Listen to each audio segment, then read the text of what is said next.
Police Scotland say they're working with international partners to disable the criminal gang behind a cyber attack against Scotland's environmental watchdog.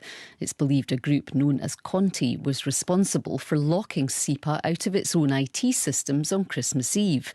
The agency refused to pay a ransom and is still trying to recover from the damage. Our Home Affairs correspondent David Cowan reports. It was important to meet in person. When President Biden met President Putin in Geneva last week, cybersecurity was high on the agenda. The US leader told his Russian counterpart that critical infrastructure should be off limits to cyber attacks. Some areas should be out of bounds.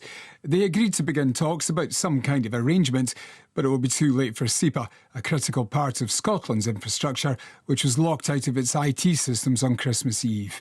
The criminals responsible had demanded a ransom. SEPA refused to pay up. The agency's chief executive is Terry Ahern. If we'd paid, then the criminal world in the cyber world would have said, well, Scottish Government agencies seem to pay, so we would have increased the risk to everyone else. It could take SEPA another 18 months to fully recover. The director of Friends of the Earth Scotland, Dr Richard Dixon, was a member of SEPA's board for 8 years. What are your thoughts on the people behind this? I think this is absolutely despicable. Attacking an environment agency just to get some money out of them. What's the point in that? Whether it's some state-sponsored thing or it's 3 teenagers in a bedroom, we don't know. But it really is disgraceful that they're doing these kind of attacks. And all power to the authorities which are trying to track them down and stop them doing it. So who was responsible? The prime suspects are a ransomware group called Conti, the same people behind a terrifying cyber attack in May, which left Irish hospitals shutting down their computers. Jen Miller-Osborne is an expert on threat intelligence at the California-based cybersecurity firm Palo Alto Networks. They stand out as one of the more greedy and aggressive groups. They are very, very aggressive in their targeting and their research of the victims beforehand. So if someone's like, oh, we can't pay, we'll just be like, yes, you can. And where are they? Most experts agree that most cyber attacks originate from Russia and its former Soviet neighbours. That is definitely the suspicion. I don't know that anyone has a quote-unquote smoking gun. It is serious international organised crime, and there are no great expectations of anyone ever facing criminal charges. The nature of some of the organisations that are being attacked is of great concern. For Malcolm Graham, Deputy Chief Constable at Police Scotland, SEPA's fate highlights the ever-changing threat from cyber attacks against all of us. He says action is being taken. I think the nature of these crimes at the moment is the process of investigation isn't necessarily going to lead, most likely, to some sort of judicial outcome in Scotland.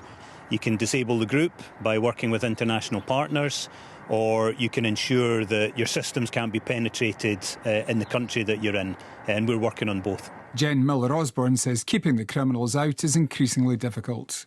There has to have been some sort of small chink in the armor.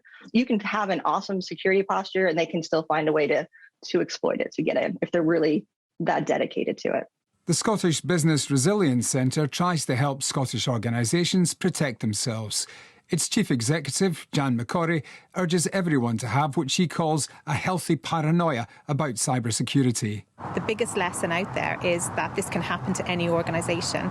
Attacks are not focused on large organisations or public sector organisations. Small businesses can get attacked, and not just by ransomware, but any kind of myriad of cyber attack. It's not just your systems you need to look at.